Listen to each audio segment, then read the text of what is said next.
Today, the majority of scientists and philosophers accept that causal determinism is true. Causal determinism is the idea that the universe's state right now determines what happens next, regardless of our will. If that's the case, though, doesn't that mean that we have no free will and thus aren't morally responsible for the decisions we make? Well, the philosophy of compatibilism believes free will, moral responsibility, and determinism are all compatible and fit together. In this video, I'll take a look at the very best compatibilism arguments from philosophers and try to conclude if free will and true moral responsibility can exist. I'll also let you know if I'm a compatibilist or incompatibilist for anyone who cares out there. So the core argument that free will and moral responsibility are not compatible with determinism is called the principle of alternative possibilities, and it goes like this. Number 1, an agent is responsible for an action only if said agent could have done otherwise. Number 2, an agent could have done otherwise only if causal determinism is false. Number 3, therefore an agent is responsible for an action only if causal determinism is false. To prove we have moral responsibility or free will, one must debunk this argument, which is what compatibilists have set out to do. The first serious compatibilists were empiricists Thomas Hobbes and David Hume, who argued free will is nothing more than an agent's ability to do what she wishes and the absence of impediments that would have otherwise stood in the way. For example, say I desire to get a beer and set out to the local bar. If I make it to the bar, I exercised my free will, but if a flood or disaster blocked me, I didn't have free will. However, there are many issues with classical compatibilist arguments, one such being mental illness. Say I set out to get a beer and I make it to the bar, but I also suffer from alcoholism. I act as I wanted, yet it would seem that I really didn't act of my own free will at all. Compatibilism didn't change much until Harry Frankfurt's argument against the principle of alternative possibilities that really shook up things. Frankfurt attacked premise 1 of the PAP argument and believed responsibility is compatible with determinism because responsibility does not require the freedom to do otherwise. He believed he had a convincing case to show us we're still morally responsible even if there was no option to do otherwise. Now here's an example Frankfurt-style case. Say Black, a neuroscientist, wants to assassinate an influential political figure that's coming to town. During surgery, he implants a chip into a patient's brain. We'll call this patient Jones, which will make him shoot this political figure when the chip is activated. The political figure comes to town and Jones attends a rally with a concealed weapon gun he always carries. Black is ready to switch on the device, but Jones shoots this man himself without Black needing to act. Suppose Jones is morally responsible for the death, but is not free to do otherwise due to causal determinism. In that case, moral responsibility doesn't seem to require that an agent have the freedom to do otherwise. Frankfurt makes it seem that if determinism threatens free will and moral responsibility, it is not because it is incompatible with the ability to do otherwise. Thus, Frankfurt and his proponents believe they found a way around PAP and saved moral responsibility.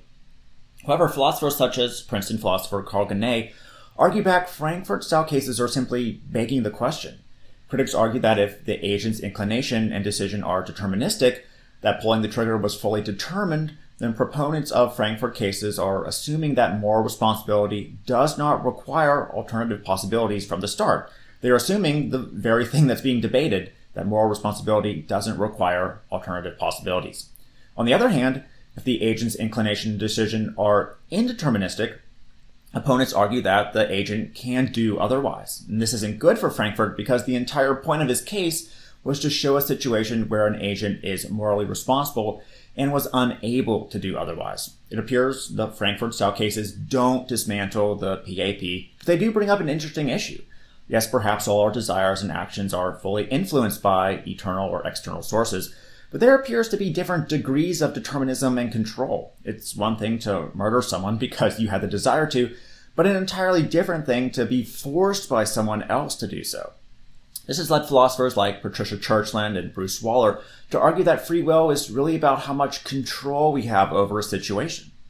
So most arguments for compatibilism you'll hear today are variations of Frankfurt's original ideas, where they try to distinguish between internal desires versus external factors.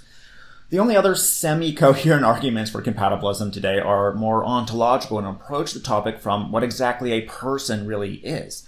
One such example I'll quickly touch on is Sean Carroll's poetic naturalism, where he believes that there are a variety of ways to talk about the world and what is real on different levels of emergence, using language dependent upon the level of emergence we're talking about.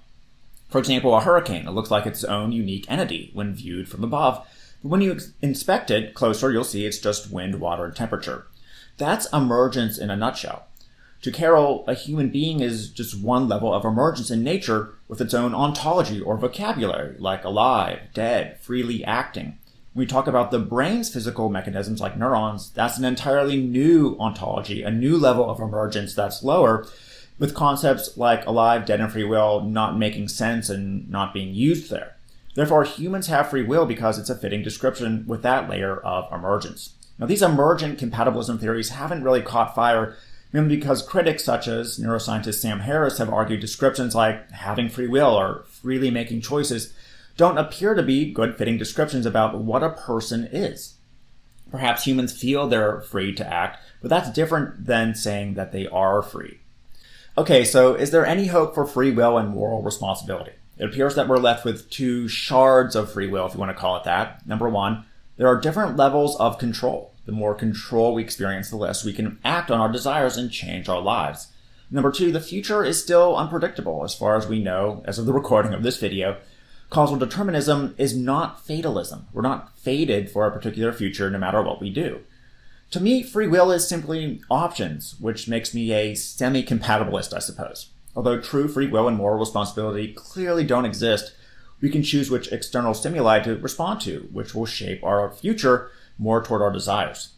Now, for example, say I'm very overweight and doctors tell me that I will most likely have a heart attack very soon. If I get in touch with a desire to lose weight, I can throw away all the junk food in my house. This creates a more healthy eating environment I react to, which then causes me to lose weight and avoid the heart attack. I'm fully deterministic, yet having options to throw out junk food and get healthier allowed me to shape my destiny. In conclusion, I think compatibilism can be summed up by this quote by Sam Harris. A puppet is free as long as he loves his strings. So thanks for watching this video. Make sure to subscribe for more videos like it using the link in the description, and turn on the notification bell to receive updates when new videos come out. Thanks for watching.